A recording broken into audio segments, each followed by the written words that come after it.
Sadist బావ part 72. Kishant మాటలు అతనిలో ఆలోచన శక్తిని పెంచుతున్నా అతనికి రిస్క్ తీసుకోవడం ఇష్టం లేక, నువ్వెన్నైనా చెప్పు, మైరాని నీకిచ్చి పెళ్లి చేయలేను. పైగా నీ వల్ల రిస్క్లో పడింది నా కూతురు. ప్రేమించానన్నావు, అలానే వదిలేసి వెళ్ళిపోతావా నీ ఫ్రెండ్స్ ఎదవలు అని తెలిసాక కూడా అని అడిగాడు మనోజ్. అంకుల్ ప్లీజ్, ఫ్రెండ్స్ అని అందరినీ కలపకండి. దట్ బ్రాట్ ఇంత చేస్తాడని మేము కూడా ఎక్స్పెక్ట్ చేయం కదా. దట్టు వాడు యూనివర్సిటీ టాపర్. ఇలాంటి ఒక థాట్ ఉంటుందని ఎలా అనుకుంటాం? అయినప్పటికీ వాడికి పడాల్సిన పనిష్మెంట్ వాడికి పడిపోయింది. మైరా సేఫ్గానే ఉంది అని చెప్తుంటే, స్టాప్ నాన్ సెన్స్. సేఫ్గా లేకపోతే యాక్షన్ తీసుకుంటావా లేకపోతే వదిలేస్తావా అని అడిగారు ఆల్మోస్ట్ అరిచినట్టు. అంకుల్ కామ్ డౌన్, ప్రమోద్ ఇప్పుడు హాస్పిటలైజ్డ్ అని చెప్పగానే బ్లాంక్ ఫేస్తో చూస్తున్న మనోజ్ని చూసి, యాజ్ ఏ పేరెంట్గా దూరంగా ఉన్నా అన్నీ అబ్జర్వ్ చేస్తూనే ఉంటాం అని అన్నారుగా అంకుల్, మరి ఇది వినలేదా? మరి మీ కూతురిపై నా ప్రేమపై ఎవరైనా చెయ్యేస్తే చావుని పరిచయం చేయకుండా ఉంటానని ఎలా అనుకున్నారు? I love her. తనని ఎవరైనా బ్యాడ్ ఇంటెన్షన్తో చూసినా నేను బ్యాడ్ బాయ్ అయిపోతాను. అలాంటిది టచ్ చేస్తే మీరే ఊహించుకోండి అన్నట్టు ఆపేశాడు. కిషాంత్ అతన్ని బాగా కొట్టాడని అర్థమై కాసేపు మౌనంగా ఉండిపోయారు మనోజ్. నేను ఒప్పుకుంటున్నాను, నా father bad person, but surety ఇస్తాను, అతని చూపు మైరాపై పడకుండా చూసుకుంటాను. మేము ఎక్కడున్నాం అన్నది కూడా అతనికి తెలియకుండా జాగ్రత్త పడతాను. Try to understand. మైరా మనలో ఒకరు లేకపోయినా ఉండలేదు అని అర్థమయ్యేలా చెప్తుంటే, ఇంకాసేపు అతని మాటలు వింటే నిజంగానే ఎక్కడ కన్విన్స్ అయిపోతాడా అని భయమేసి ఆపమన్నట్టు చెయ్యి అడ్డుగా పెట్టి, నువ్వెన్ని చెప్పినా ఇది జరగదు, ఇదే నా ఫైనల్ డెసిషన్. నువ్వు గట్టిగా ఫోర్స్ చేయాలని చూస్తే రేపే నా సర్కిల్లో ఉన్న బెస్ట్ బిజినెస్ పర్సన్ని మైరాతో పెళ్లి చేస్తా, మైండ్ ఇట్ అని చెప్పి అక్కడి నుండి వెళ్ళబోతే, ఫైన్, నేను చెప్పేది కూడా వినండి. మైరా లైఫ్లోకి నన్ను వెళ్ళనివ్వకుండా మీరు అడ్డుకోలేరు, cause she is my everything అని చెప్పి అక్కడి నుండి తన కార్లో స్టార్ట్ అయ్యాడు కిషాంత్. వెళ్తున్న కిషాంత్ని చూస్తుండిపోయాడు మనోజ్. కిషాంత్ వెళ్ళగానే మనోజ్ దగ్గరికి వచ్చిన అతని పిఏ కనుమరుగవుతున్న కార్ని చూస్తూ, కుర్రోడు కత్తిలా ఉన్నాడు సార్, మన మైరా పాపకి సరైన జోడి అని చెప్పేసరికి ఫ్రస్ట్రేటెడ్ లుక్ ఇచ్చి గొడుగు వేయమన్నట్టు పైకి చూడగానే అతని సీరియస్నెస్కి జంకి వెంటనే తలపై గొడుగు పెట్టాడు అతని పిఏ. చూస్తుండగానే రోజులు గడిచిపోతున్నాయి. అభి సితార మాట్లాడుకొని దాదాపు వారం అవుతుంది. ఇద్దరూ వెనక్కి తగ్గకుండా బిహేవ్ చేస్తున్నామని అనుకుంటున్నారే కానీ ఇద్దరికీ ఒకరంటే ఒకరికి బెంగ ఏర్పడింది.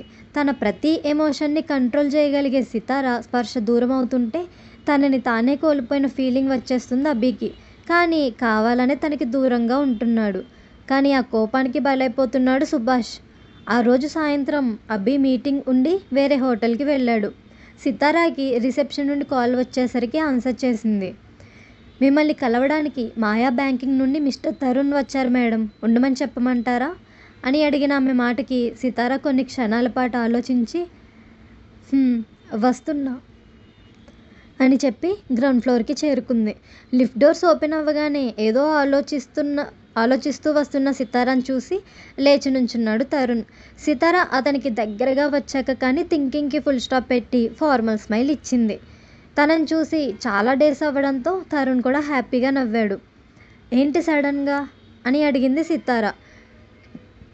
ఎప్పటి నుండో రావాలనుకుంటున్నా, కానీ ఆ రోజు నీకు కాల్ చేసి మాట్లాడేసరికి తిట్టినట్టు అనిపించి సైలెంట్ ఉన్నాను అని చెప్పాడు జెన్యూన్గా. ఫోన్లో కసురుకోవడం గుర్తొచ్చి, సారీ, వర్క్ ప్రెషర్లో అలా అనేసాను అని సంజాయిషి ఇస్తుంటే, నేనుండి ఎక్స్ప్లెనేషన్ ఎక్స్పెక్ట్ చేయట్లేదు నేను అని చెప్పాడు వినయంగా. తరుణ్ మాయా బ్యాంకింగ్ నుండి వచ్చాడు కాబట్టి అక్కడున్న వాళ్ళంతా తమ వైపు డౌట్గా చూసేసరికి, క్యాంటీన్కి వెళ్దామా అని అడిగింది సితార. ఆ మూమెంట్ కోసమే ఎదురు చూస్తున్న తరుణ్ వెంటనే సరే అన్నాడు. గ్రౌండ్ ఫ్లోర్లోనే ఉన్న క్యాంటీన్కి వెళ్ళి కూర్చున్నారు. కాఫీ ఆర్డర్ ఇచ్చి సితార వైపు అపురూపంగా చూసుకుంటున్నాడు తరుణ్. ఏం ఆర్డర్ ఇవ్వాలో తెలియక మెనూ కార్డు అటు ఇటు తిప్పి చూస్తున్న సితార ఆలోచిస్తుందనడానికి సంకేతంగా కింద పెదవిని పంటి మధ్య పెట్టుకొని భుజాన్ని దాటుతూ ముందుకు వస్తున్న జుట్టుని చేతి మునివేళ్లతో చెవి వెనకకు సర్దుతున్న సితారాకి ఆ కష్టం చిన్నది అన్నట్టు మరోవైపు జుట్టు ముందుకు వస్తుంటే బిక్కమొహం పెట్టేసింది ఒక్కసారిగా. తననే రెప్పవేయకుండా చూస్తున్న తరుణ్కి సితార ఫేషియల్ ఎక్స్ప్రెషన్ చూడగానే పెద్ద నవ్వే వచ్చేసింది. బలవంతంగా నవ్వాపుకుంటున్న తరుణ్ని చూసి ఏమైంది అన్నట్టు కళ్ళతోనే ప్రశ్నించింది సితార. ఇంకా అదే ట్రాన్స్లో ఉన్నట్టున్నాడు. చిన్ కింద చేయి పెట్టుకొని ఆ హ్యాండ్ టేబుల్ మీద పెట్టి క్యూట్గా ఉన్నావు అని అన్నాడు. అవ్వడానికి చిన్న కాంప్లిమెంట్ అయినప్పటికీ తరుణ్ అలా చెప్పడం ఇష్టం లేక ఫేస్ ఇబ్బందిగా పెట్టేసుకుంది సితార. తన ఇబ్బంది తెలుసుకోలేని తరుణ్ ఇంకా అలానే చూస్తుంటే సితార పూర్తిగా తలదించుకొని ఉండిపోయింది. అక్కడికి వచ్చిన వెయిటర్కి ఆర్డర్ చెప్పాక కానీ తరుణ్ చూపు తిప్పలేదు. మాటల మధ్యలో అడిగాడు తరుణ్. ఆ రోజు బయట కాఫీ షాప్లో కలుసుకున్న తర్వాత మళ్ళీ ఎందుకు కనిపించలేదు? ఏమైనా జరిగిందా అని నిజం దాచడం ఎందుకులే అని కాసేపు ఆలోచించిన సితార ఉదయ్ పేరు విన్నావు ఎప్పుడైనా అని అడిగింది. హా, మాయా బ్యాంకింగ్లో ఇన్వెస్ట్ చేశాడు అని చెప్పాడు మామూలుగా. వాడు నన్ను హెరాస్ చేయబోయాడు అని చెప్పింది డల్గా. దెబ్బకి షాక్ అయిన తరుణ్ అసలు ఏం జరిగిందో క్లియర్గా చెప్తావా అని అడిగాడు. ఆ రోజు నువ్వు మాట్లాడి వెళ్ళిపోయిన తర్వాత నేను అక్కడే ఉన్నాను. నాకు తెలియని విషయం ఏంటంటే నా కొలీగ్ నవ్యకి నేనంటే పడదని. నేను నీతో రిలేషన్షిప్లో ఉన్నాను అని ఆఫీస్లో అందరి ముందు నా క్యారెక్టర్ బ్యాడ్ చేయాలనే ఇంటెన్షన్తో నన్ను ఫాలో అయింది. నువ్వు ఉన్నప్పుడు మన ఫొటోస్ కూడా తీసింది. నువ్వు వెళ్ళగానే తన పని అయిపోయిందన్నట్టు అక్కడి నుండి వెళ్ళబోతే ఉదయ్ మనుషులు తనని కిడ్నాప్ చేశారు. కరెక్ట్గా అదే టైంకి నేను చూడటం, వెంటనే క్యాబ్ బుక్ చేసుకొని వాళ్ళని ఫాలో అయ్యాను. సిటీ అవుట్స్కట్స్లో ఉన్న గోడౌన్ అది. అక్కడ ఆపారు కార్. అప్పటికే చీకటి పడింది. భయంగా ఉన్నా రిస్క్ తీసుకోక ఒక అమ్మాయిని అలా వదిలి వెళ్ళలేక లోపలికి వెళ్ళాను. అప్పుడే తెలిసింది అది ఉదయ్ పనని. నన్ను ట్రాప్ చేసి తీసుకురమ్మంటే నవ్యాన్ని తీసుకువెళ్ళినందుకు చాలా విరుచుకుపడ్డాడు వాళ్ళ మనుషుల మీద. కానీ తనని కూడా వదలాలనుకోలేదు ఆ రాక్షసులు. నేనే వెళ్ళి అడ్డుకున్నాను. తర్వాత అభి వచ్చి సేవ్ చేశాడు అని జరిగింది చెప్పింది సితార. కాసేపటి మౌనం తర్వాత నా వల్లే కదా ఇదంతా. నేనే గనుక నిన్ను బయటకు రమ్మని పిలిచుండకపోతే ఇదంతా జరిగేది కాదేమో కదా అని అడిగాడు ముభావంగా. హే లీవ్ ఇట్, జరిగిందేదో జరిగిపోయింది. ఇప్పుడంతా ఓకే, అందరం బాగానే ఉన్నాం అని చెప్తున్నా సరే తరుణ్ తన సాడ్నెస్ని వదలలేదు. అతన్ని మాటల్లో పెట్టాలని ఎలా ఉంది మాయా, ఐ మీన్ కంపెనీ ఓకేనా అని అడిగింది. తరుణ్ మాయా బ్యాంకింగ్ గురించి చెప్తుంటే కాఫీ సిప్ చేస్తూ తరుణ్ మాటలు వింటుంది.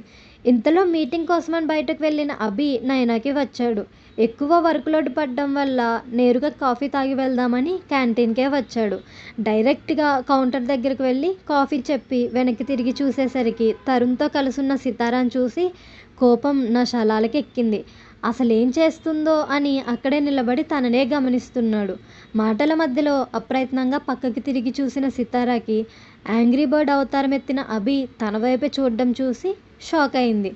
ఎలాగో మాట్లాడడం లేదు కాబట్టి ఇప్పుడు కూడా ఏమన్నాడులే అనే భ్రమలో అభిని పిచ్చ లైట్ తీసుకొని తరుణ్తో ఇంకా నవ్వుతూ మాట్లాడుతుంది.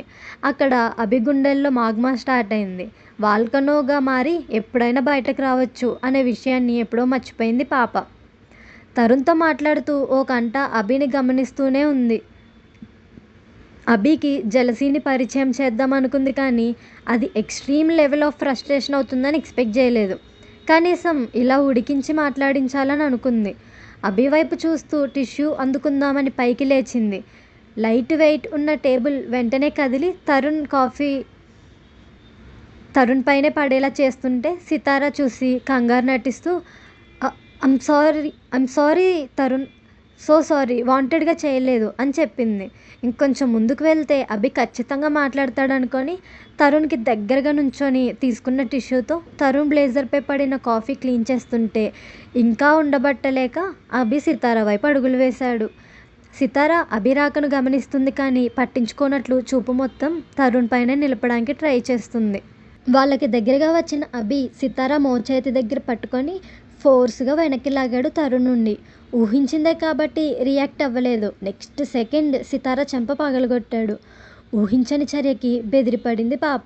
అక్కడున్న వాళ్ళంతా షాకింగ్గా చూస్తుంటే తన ముందే సితారాని కొట్టడం ఏమాత్రం ఇష్టపడని తరుణ్ అభి వైపు గుర్రుగా చూస్తూ హే, ఒక ఎంప్లాయీని కొట్టే రైట్ నీకు ఎవరిచ్చారు అని అడుగుతూ ఉండగానే కొట్టిన చెంపపై తన పెదవులు అద్ది సితార కళ్ళల్లోకి చూస్తూ పెళ్లి చేసుకుంటే ఇలా ప్రతి ఒక్కడి ప్రశ్నకి సమాధానం చెప్పే తిప్పలు తప్పేవేమో అని సీరియస్గా చెప్పి తరుణ్ వైపు చూసి సితార భుజం చుట్టూ చేతులేసి, ఇది ఎంప్లాయ్ కంటే ముందు నాకు కావలసిన మనిషి. నీకేమైనా ప్రాబ్లం ఉంటే కళ్ళు మూసుకో. నిన్ను పట్టుకుంటా, ముద్దు పెట్టుకుంటా, ఆఖరికి కొట్టుకుంటా. నీకెందుకురా మధ్యలో అని అడిగి సమాధానం చెప్పలేక బ్లాంక్ ఫేస్తో చూస్తున్న తరుణ్ని చూసి, ఇంకోసారి నైనా కంపెనీలో కనబడ్డావంటే స్పై చేస్తున్నాను కంప్లైంట్ ఇస్తా, మైండ్ ఇట్ అని చెప్పి సితార హ్యాండ్ గట్టిగా పట్టుకొని అక్కడి నుండి లోపలికి వెళ్ళిపోయాడు అభి. సితార అడుగులు నెమ్మదిగా వేస్తుంటే తన నడకతో సంబంధం లేదన్నట్టు ఆల్మోస్ట్ ఈడ్చుకెళ్తున్నాడు అభి. లిఫ్ట్లో సితార వెనక నుంచుంటే తనని అస్సలు కేర్ చేయకుండా ఫోన్ చూస్తున్నాడు.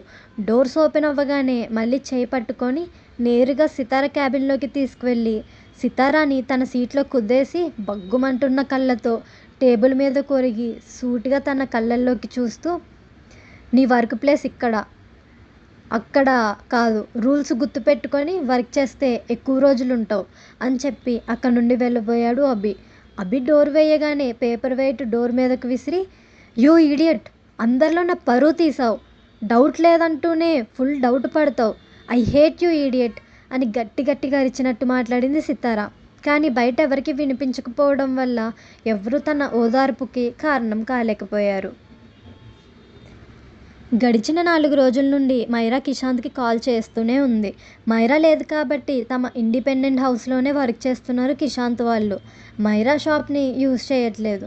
మనోజ్ని కలిసినప్పటి నుండి కిషాంత్ బిహేవియర్లో చేంజ్ చూస్తూనే ఉంది జెన్నీ. ఇప్పుడు కూడా కిషాంత్ ఫోన్ రింగ్ అవుతుంటే స్క్రీన్పై స్క్రోల్ అవుతున్న నేమ్ చూసి హనీ అని ఉండడం చూసి, ఆన్సర్ చేయరా అని అంది. పెదవితో చేయను అన్నట్టు చెప్పాడు కంప్యూటర్ స్క్రీన్ నుండి చూపు తిప్పకుండానే. అసలేం జరిగింది కిషు, ఎందుకు తనని అవాయిడ్ చేస్తున్నావు అని అడిగింది భయంగా. ఆ రోజు మనోజ్ ఏమన్నాడో తెలియక. అవాయిడ్ చేయట్లేదు అని మాత్రం చెప్పి అక్కడే ఉంటే జెన్నీ మైరా జ్ఞాపకాలను ఇంకా గుర్తు చేస్తుందని అర్థమై ల్యాప్టాప్ తీసుకొని తన రూమ్లోకి వెళ్ళిపోయాడు. వెళ్తున్న కిషాంత్ వైపే నిరాశగా చూస్తుండిపోయింది జెన్నీ. ఎంత చిల్లుండేవాడివిరా, ఎందుకు ఇలా అయిపోయావు? పీస్ఫుల్గా ఉండే నువ్వు ఇలా సీరియస్గా ఉంటే చూడ్డానికి అస్సలు బాగాలేదు కిషు అని అనుకుంటూ ఉందో లేదో ఫోన్ రింగ్ అయితే మైరా చేస్తుండడంతో ఆన్సర్ చేసి టెర్రస్ మీదకు వెళ్ళింది. చెప్పు మైరా అని అంది స్టెప్స్ ఎక్కుతూ. కిషాంత్తో మాట్లాడించవా ప్రార్థనగా అడిగింది మైరా. టెర్రస్పై మరొక రూమ్లో ఉన్న కిషాంత్ ల్యాప్టాప్ పక్కన పెట్టేసి లైట్స్ ఆఫ్ చేసుకొని చీకటిలో బెడ్ మీద అడ్డంగా పడుకున్నాడు.